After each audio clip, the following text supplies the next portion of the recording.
Welcome to online classes. Last class में हम लोगों ने लोहा का डिस्कशन के बारे में अध्ययन किया था और वात्य भट्टी में होने वाली अभिक्रिया भी पढ़ा था। अगर आपने वो वीडियो नहीं देखा है तो आप उस वीडियो को जरूर देखें। उस वीडियो का लिंक मैं इस वीडियो के डिस्क्रिप्शन में डाल दे रहा हूँ, जिसमें जाकर के आप उस वीडियो को चेकआउट कर सकते हैं। और आपको वीडियो अच्छा लगेगा तो उसे लाइक कर दीजिएगा और अधिक से अधिक शेयर भी कर दीजिएगा।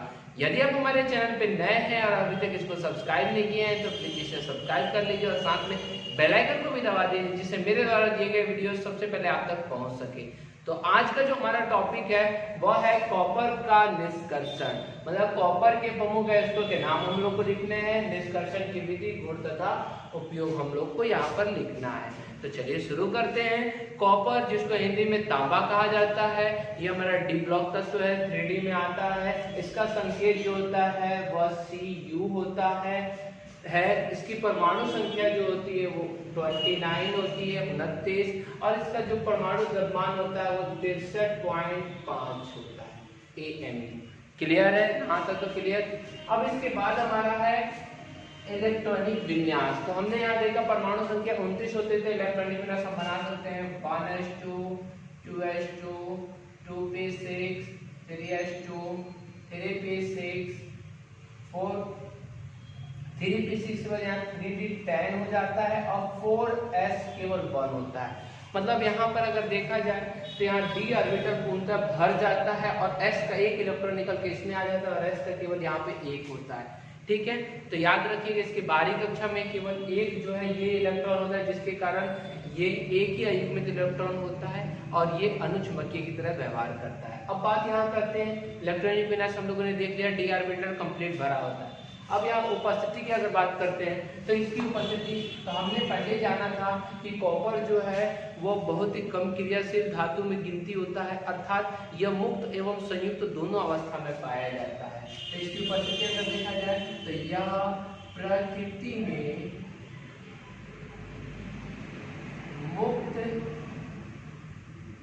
मुक्त एवं संयुक्त दोनों अवस्था में पाया जाता है, दोनों अवस्था में पाया जाता है।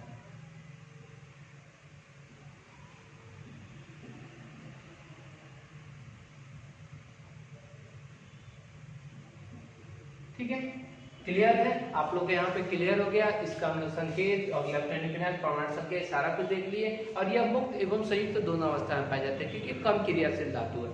अब बात करते हैं जब यह मुक्त अवस्था में पाया जाता है तो ये तो केवल कॉपर रूप में होगा, बट अगर संयुक्त अवस्था में पाया जाता है तो यह संयुक्त अवस्था में पाया जाएगा तो यह अयस्क के रूप में पाया जाता है। तो अब इसके अयस्क के नाम हम लोग जान लेते हैं। तो तांबा के प्रमुख अयस्क, तो तांबा के प्रमुख अयस्क निम्नलिखित है। पहला नंबर सबसे इंपॉर्टेंट जो है आपको याद रखना है, कॉपर पायराइड, बहुत इंपॉर्टेंट है, कॉपर पायराइड। ठीक है, पायराइड भी यहाँ पर पायराइड लिखा जाता है, कॉपर पायराइड CuFeS2 होता है, जिससे निष्कर्षण मुख्यतः किया जाता है। ठीक है, सेकेंड नंबर हमारा जो होता है वह हमारा हो गया कॉपर ग्लास, कॉपर ग्लास, जिसका फॉर्मूला जो होता है वो होता है CuS2, नहीं सॉरी Cu2S। कॉपर ग्लास का क्या होता है? Cu2S होता है। फिर हमारा थर्ड नंबर जो होता है वो होता है क्यूप्राइट,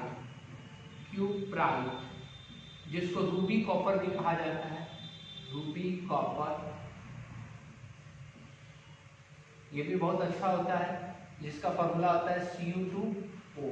और फोर्थ नंबर ये कभी कभी पूछा जाता है मेलेकाइट। मेलेकाइट किसका अयस्क है, इसलिए मैंने इसको लिखवा दिया है। मेलेकाइट कॉपर का अयस्क होता है, जिसका फॉर्मूला होता है CuCO3 × CuOH का होल ट्विस्ट। ठीक है, तो यहाँ हम लोगों ने 4 एक्स के नाम देखे, और भी बहुत सारे एक्स होते हैं। तो पहला हमने कॉपर पायराइड देखा CuFeS2, copper glass Cu2S, copper pyrite cuprite Cu2O and malachite CuCO3 × CuOH का होल ट्विस्ट। क्लियर है? यहाँ पर हम लोगों ने चारों देख लिए। अब इन चारों में मुख्य रूप से कौन सा होता है? कॉपर पायराइड द्वारा ही इसका निष्कर्षण किया जाता है। तो हम यहाँ हिंदी लिखेंगे कॉपर का निष्कर्षण, कॉपर का निष्कर्षण, कॉपर का निष्कर्षण मुख्यतः किससे किया जाता है? कॉपर पायराइड से किया जाता है। कॉपर देखिए कहीं कहीं पाई भी होगा या यॉक होगा, कोई बात नहीं है, घबराइएगा मत। कॉपर पायराइड से किया जाता है, ठीक है। अब जो 5 चरणों में संपन्न होता है, कितने चरणों में संपन्न होता है? तो हम यहाँ निम्नलिखित देते हैं, जो निम्नलिखित चरणों में संपन्न होता है, जो निम्नलिखित चरणों में संपन्न होता है। अब इसके कौन कौन से चरण हैं, हम लोग एक एक करके इसको देखेंगे, ठीक है। तो पहला जो चरण है उसका नाम है सांद्रण। फर्स्ट चरण का नाम क्या है? सांद्रण। तो यहाँ हम फर्स्ट चरण डाल देते हैं, फर्स्ट चरण जिसका नाम हो गया हमारा सांद्रण, ऐसा वाला चिन्ह डाल देते हैं, ठीक है। सांद्रण, ठीक है। सांद्रण, सांद्रण में क्या किया जाता है? हमने सबसे पहले जाना था X को सांद्रित किया जाता है। तो हमारे पास यहाँ देखते हैं कौन सा X है, तो कॉपर पायराइड मतलब CuFeS2, यही ना है। और CuFeS2 में यहाँ पे S है, मतलब कॉपर पायराइड कौन सा X है? सल्फाइड X है, क्योंकि यहाँ पे S है। जब सल्फाइड X है तो सल्फाइड X का सांद्रण किस विधि से किया जाता है? तो मैंने सांद्रण की 4 विधि आपको पढ़ाई है। उन 4 विधि में सबसे इंपॉर्टेंट विधि, सबसे इंपॉर्टेंट मतलब सल्फाइड X की सांद्रण की विधि स्पेशल मैंने पढ़ाई है। किससे किया जाता है? फेन पलवन विधि द्वारा किया जाता है। क्यों? क्योंकि सल्फाइड X हल्के होते हैं, वो फेन के साथ में ऊपर आ जाते हैं, झाग पलवन विधि जिसको कहा जाता है, उससे वो ऊपर आकर के उनका सांद्रण हो सकता है, ठीक है। तो यहाँ पर हम देख लेते हैं क्या लिखेंगे, तो कॉपर पायराइड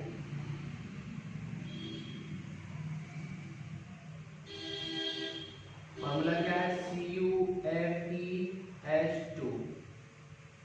के महीन चूर्ण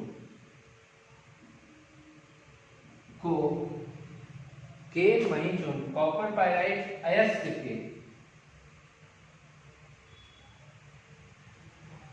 के महीन चूर्ण को, कॉपर पायराइड जो हमारा X था उसके महीन चूर्ण को क्या करते हैं? कौन सी विधि से सांद्रित करते हैं? ये सल्फाइड X है, तो सल्फाइड X है तो फेन पलवन को फेन पलवन विधि द्वारा सांद्रित करते हैं।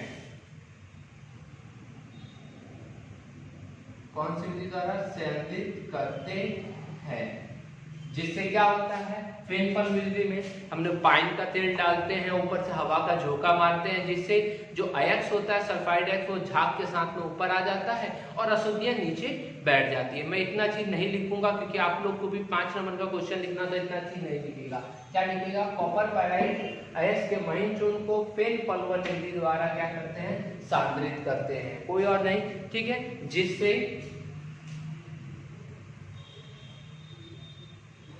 मिट्टी जैसी जो अशुद्धियां होती है, मिट्टी जैसी अशुद्धियां क्या हो जाती है? दूर हो जाती है। जैसी अशुद्धियां दूर हो जाती है। क्लियर? यहां तक सबको दिखाई दे रहा है? कोई दिक्कत नहीं है। सांद्रण हमारा समाप्त हुआ। अब सांद्रण के बाद हम क्या करते हैं? तो सांद्रण के बाद हम जारण करते हैं, ठीक है। सांद्रण के बाद क्या करते हैं? सेकंड स्टेप हमारा क्या होता है? जारण करते हैं। तो सेकंड स्टेप हम यहाँ डाल देते हैं, सेकंड स्टेप जारण, जिसको इंग्लिश में रोस्टिंग कहते हैं, या इसको एक और हिंदी नाम भर्जन भी कहा जाता है? याद रखिएगा, भर्जन भी कहा जाता है। भर्जन और जारण दोनों एक ही है, इसको इंग्लिश में रोस्टिंग कहा जाता है। बहुत इंपॉर्टेंट है। तो भर्जन या जारण के बारे में आपको पढ़ाया गया है कि भर्जन क्या होता है? जब सांद्रित अयस्क को वायु की उपस्थिति में कसकर गर्म किया जाता है तो सांद्रित अयस्क किसमें चेंज हो जाता है? ऑक्साइड में चेंज हो जाता है। इस विधि को हम लोग क्या कहते हैं? जारण कहते हैं। तो फिर सिंपल सा नाम लिखेंगे कि सांद्रित अयस्क, सांद्रित कौन सा X है? सांद्रित कॉपर पायराइड अयस्क को वायु की, चल नहीं रहा है, स्याही बनना पड़ेगा, चलिए इसे लिख दे रहे हैं, वायु की उपस्थिति में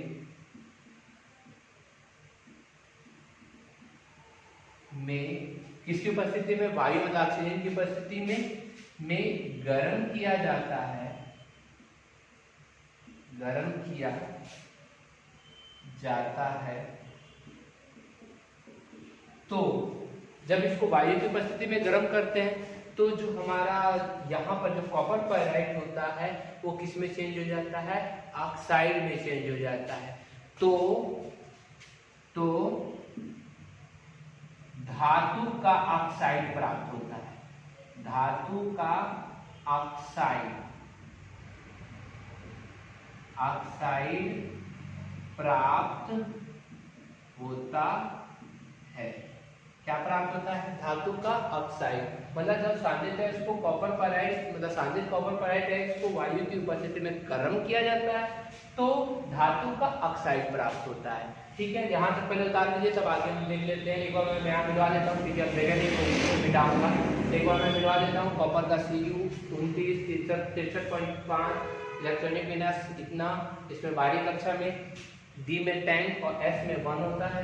यह प्रकृति में संयुक्त और मुक्त अवस्था दोनों में पाया जाता है। मुक्त जो संयुक्त अवस्था में है तो कुछ अयस्क यहाँ पे हो गए, copper pyrite, copper glass, cuprite and cube malachite. इसका जो X जो का निष्कर्षण मुख्यतः कॉपर पायराइट से किया जाता है। सबसे पहले कॉपर पायराइट के मणि चूर्ण को फेनोल्फोन से स्थानित करते हैं, उसके बाद फर्जन के लिए हम वायु की उपस्थिति में गर्म करते हैं। तो पहले यहाँ तक उतार लीजिए, तब आगे देखते हैं।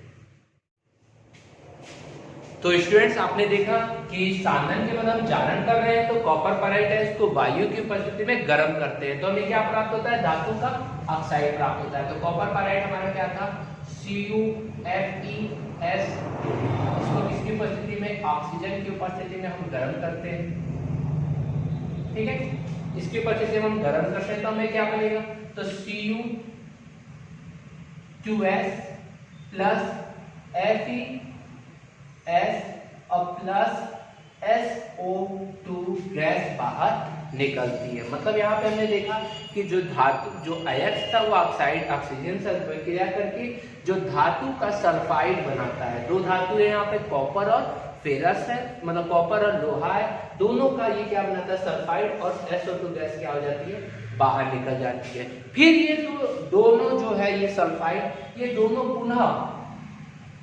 पुनः किससे, ऑक्सीजन से अभिक्रिया करते हैं और मतलब दोबारा ये ऑक्सीजन से अभिक्रिया करते हैं तो क्या बनाता है, Cu2O एंड SO2 को ये क्या कर देता है, बाहर रिलीज कर देता है। इसी प्रकार दूसरा हमारा क्या था, FeS था, वो भी फिर दोबारा ऑक्सीजन से अभिक्रिया करता है तो क्या बनाता है, FeS प्लस SO2 बनाता है, सॉरी FeO और प्लस SO2 रिलीज करता है। अर्थात हमने जारण की प्रक्रिया में यहाँ देखा कि सांद्रित जो है अयस्क उसको वायु की उपस्थिति में हम गर्म करते हैं तो धातु का ऑक्साइड प्राप्त होता है। तो यहाँ पे वायु की उपस्थिति में गर्म किए तो पहले सल्फाइड बना और सल्फाइड को पुनः वायु की उपस्थिति में गर्म करते हैं तो दोनों का ऑक्साइड बनता है। देखिए ऑक्सीजन है ये, मतलब धातु का दोनों का क्या बनता है, ऑक्साइड बनता है। यही हमारी कौन सी प्रक्रिया है, जारण की प्रक्रिया। तो जारण की प्रक्रिया आपको समझ में आई। हमें क्या करना है जारण में, तो जारण में हमें X लेना है, X को वायु की परिस्थिति में गर्म करना है, जिससे पहले दोनों का सल्फाइड बनेगा, SO2 गैस बाहर निकलेगी, फिर ये दोनों सल्फाइड अलग अलग ऑक्सीजन से अभिक्रिया करके ऑक्साइड में परिवर्तित हो जाते हैं।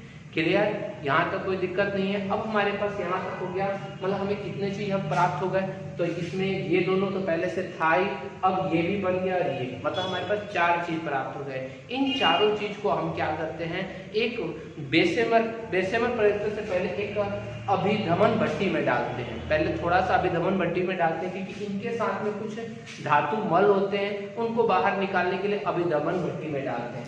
तो वो प्रक्रिया हमारी क्या कहलाती है, प्रज्वलन कहलाती है। वो प्रक्रिया क्या कहलाती है, प्रज्वलन। ठीक है, तो लिखेंगे प्राप्त, तीसरा नंबर है, सेकंड, थर्ड है। ठीक है, याद रखिएगा कितना नंबर है, थर्ड। प्रज्वलन में प्राप्त जारित अयस्क को ठीक है, प्राप्त जारित अयस्क को बालू अयस्क में बालू मिश्रित कर, बालू मतलब सिलिका, बालू को हिंदी में क्या कहा जाता है, सिलिका कहा जाता है, SiO2, ठीक है, बालू मिश्रित कर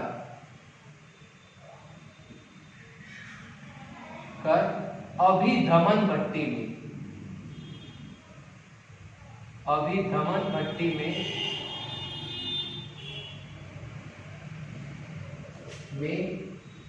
गर्म किया जाता है,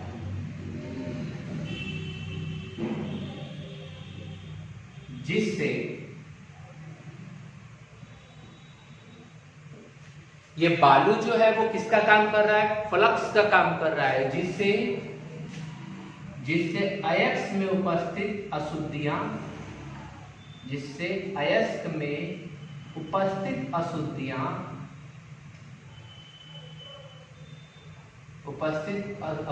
जिसको हम लोग गैन कहते हैं, अशुद्धियां धातुमल बनकर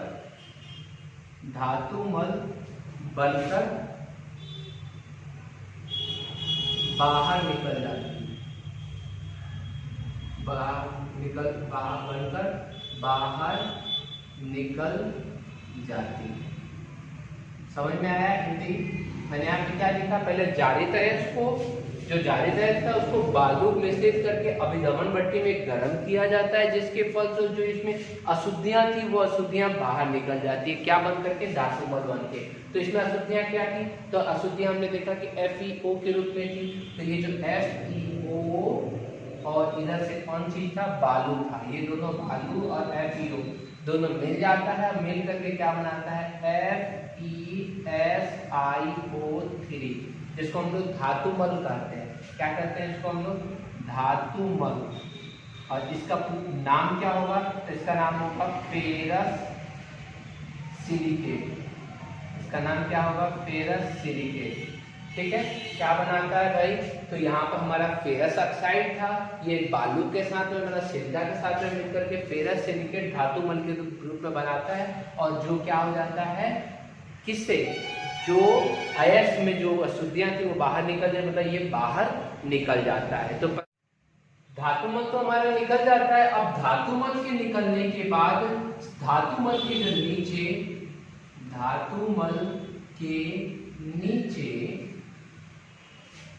Cu2S, Cu2O, FeS और थोड़ा बहुत मात्रा में FeO, इन चारों का मिश्रण शेष बचता है,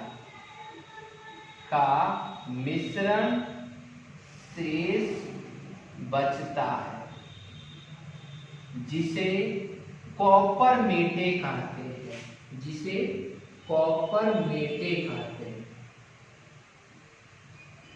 ठीक है। जैसे एक बार देखिए, हमने क्या देखा यहाँ पर कि जारित अयस्क से जो हम कर रहे थे, यहाँ धातुमल निकलता है। अब धातुमल के जो नीचे, धातुमल तो अलग हो गया, धातुमल के नीचे ये चार चीज थोड़ी बहुत मात्रा, ये रहता है मात्रा में पूरा, क्योंकि धातुमल में केवल FeO निकलता है, तो ये तीन तो रहते ही हैं, और थोड़ा बहुत मात्रा में FeO भी क्या हो जाता है, शेष बच जाता है, इसका मिश्रण शेष बच जाता है, इसको हम लोग क्या कहते हैं, कॉपर मेटे कहते हैं। अब कॉपर मेटे का हम क्या करेंगे, तो कॉपर मेटे का हम बेसेमेराइजेशन करते हैं, अर्थात हमारा जो चौथा स्टेप होता है वो क्या होता है, बेसेमेराइजेशन।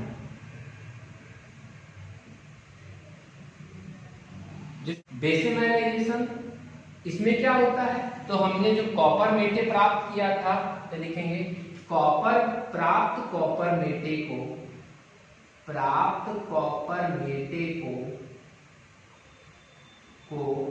बेसेमर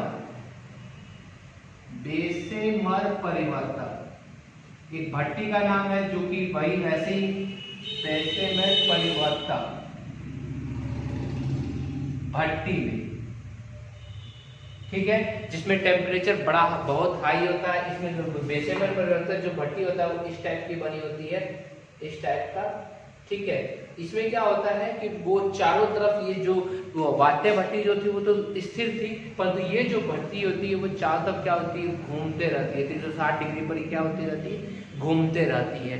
तो इसको हम लोग क्या कहते हैं, बेसेमर परिवर्तक भट्टी कहते हैं। मतलब उसी के जैसे छोटा रूप है, परंतु ये जैसे आपने ढलाई वाला मशीन देखा होगा, जो गिट्टी वाला जो ढलाई होता है, उस जैसे मशीन जैसे वो घूमता है चारों तरफ मसाला को मिलाने के लिए, उसी तरह ये भी मशीन जो होती है वो घूमते रहती है। तो बेसेमर परिवर्तक भट्टी में क्या किया जाता है, कॉपर मेटेल को बेसेमर परिवर्तित भट्टी में डाला जाता है। तो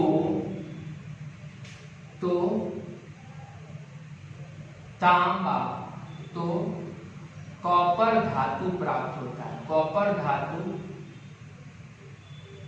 तो कॉपर धातु प्राप्त होता है।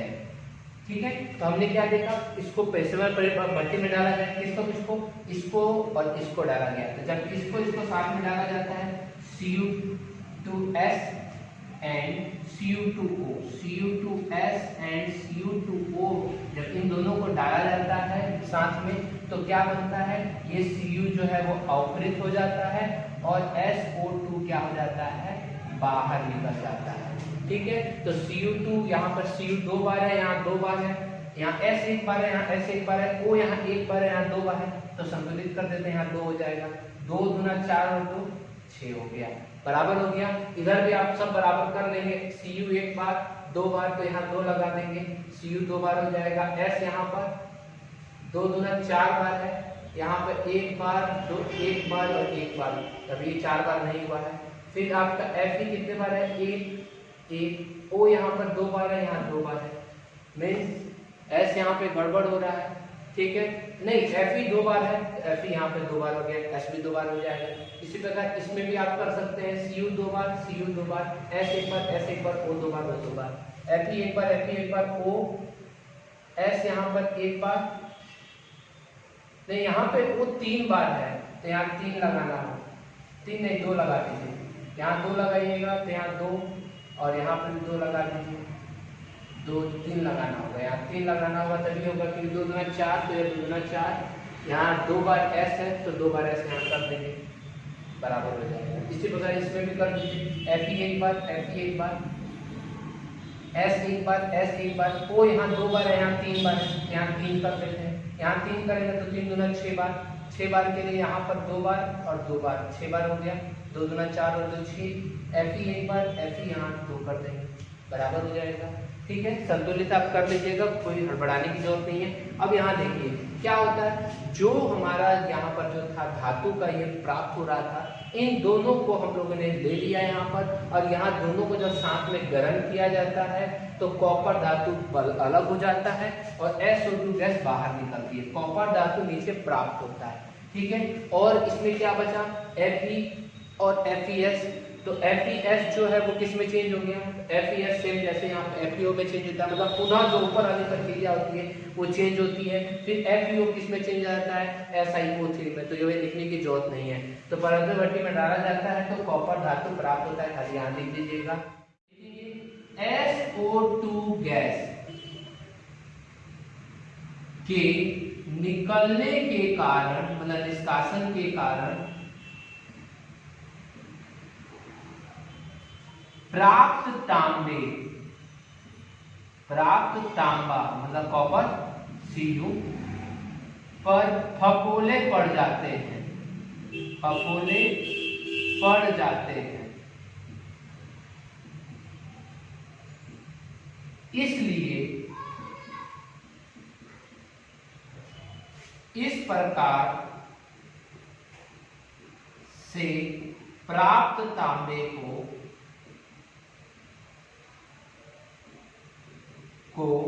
इस प्रकार से प्राप्त तांबे को कौन सा, फफोलेदार तांबे कहते हैं, फफोलेदार तांबा कहा जाता है। क्लियर। फिर से एक बार देख लीजिए, जारीत एक्स में हम लोगों ने यहाँ देखा था कि जो जारीत एक्स है उसमें ऑक्साइड प्राप्त हुआ, इस ऑक्साइड का हम प्रगलन किए तो हमें क्या धातु मजबूत में बाहर निकल गया।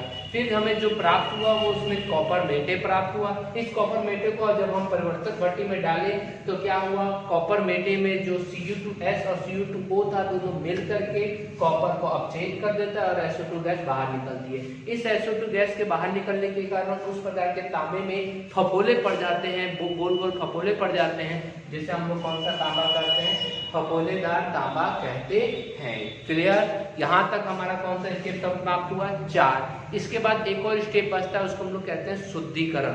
कौन सा, तो यहाँ पर उतार लेंगे अच्छी तरीके से। एक और जो है वो शुद्धिकरण बचता है, तो शुद्धिकरण भी मैं यहाँ लिखवा दे रहा हूँ 5वां नंबर। शुद्धिकरण तो लिखेंगे फफोलेदार तांबे, फफोलेदार कॉपर का शुद्धिकरण के लिए, फफोलेदार कॉपर से शुद्ध कॉपर प्राप्त करने के लिए, शुद्ध कॉपर प्राप्त करने के लिए ये वैद्युत अपघटन, वैद्युत अपघटन विधि का प्रयोग किया जाता है। वैद्युत अपघटन विधि का प्रयोग किया जाता है, ठीक है, जिसमें शुद्ध धातु, शुद्ध धातु का कैथोड और शुद्ध धातु मतलब कॉपर का, शुद्ध कॉपर का कैथोड तथा अशुद्ध कॉपर मतलब जो फफोलेदार तांबा था, अशुद्ध कॉपर का एनोड होता है। जब जब इसमें धारा प्रवाहित की जाती है, जब इसमें विद्युत धारा प्रवाहित की जाती है तो शुद्ध कॉपर कहां चला जाता है, कैथोड पर, कैथोड पर मुक्त होता है